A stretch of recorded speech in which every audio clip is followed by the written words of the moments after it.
Okay, here we have section 8.2, algebraic vectors. So our objectives are find ordered pairs that represent the values, subtract and multiply, and then find the magnitude of vectors algebraically.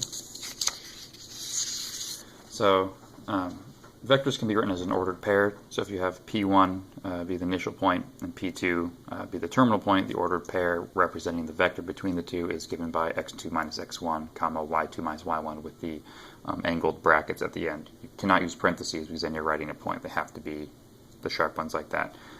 Then the magnitude is given by that equation. So absolute value bars around the vector represent magnitude equals the square root of the difference in the x's squared plus the difference in the y's squared. So here we go, example 1. Write the ordered pair that represents the vector from x to y, then find the magnitude. So x lies at negative 3, comma 5, and y at 4, comma negative 2.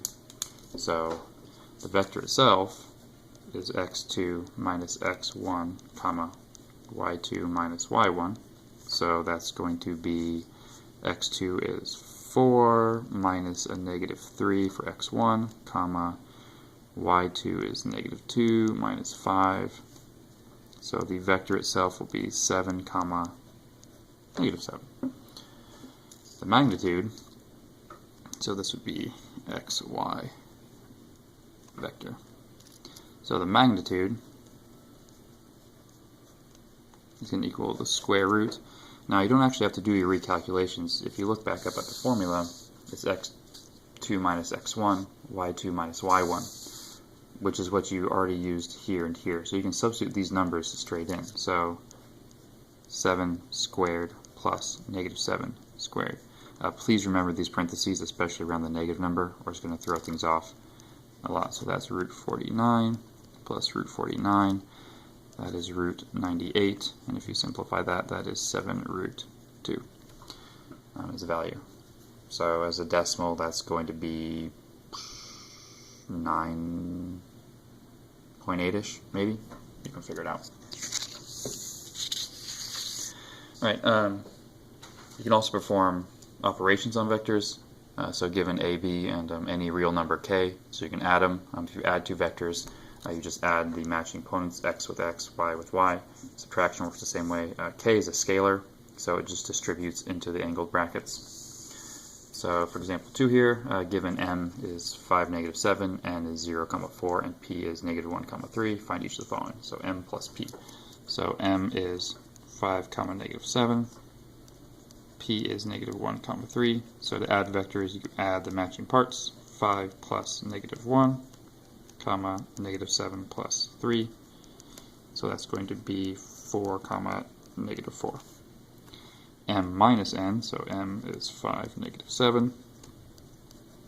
N is 0, 4. So same thing except with subtraction signs. 5 minus 0, comma, negative 7 minus 4. So 5, negative 11. 7 times p is 7 times the vector p.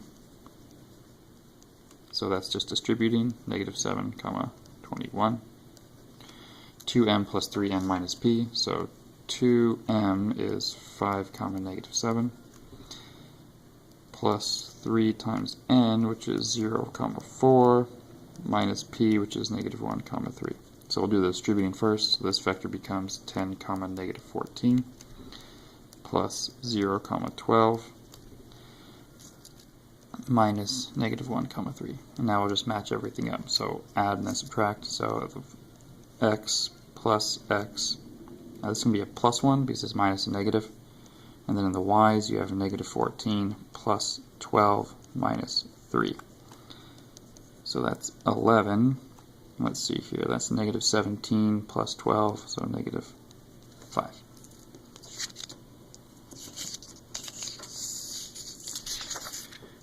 Right, a vector that has a magnitude of 1 is referred to as a unit vector. There are two special cases. In the x direction, that's represented by an I, and in the y direction, represented by a j. So vector I is 1, 0, it lies only in the x direction, and j is 0, 1, only in the y direction. So example 3, the last one here, write a, b as a unit vector for a connecting a to b. So first we need to figure out what vector a, b is. Well, that's x2 minus x1, comma, y2 minus y1. So plus sign because it's a double negative. So AB is, let's see here, 2, comma 3. So if you want to write this as a sum of unit vectors, it's 2 in the x and 3 in the y. So the other way to write it, AB is 2 in the x direction, 2i, plus 3 in the j, little vectory signs over the top. And that's it. Now if either's in the negative, these would just become negative signs. And that's all for 8.2.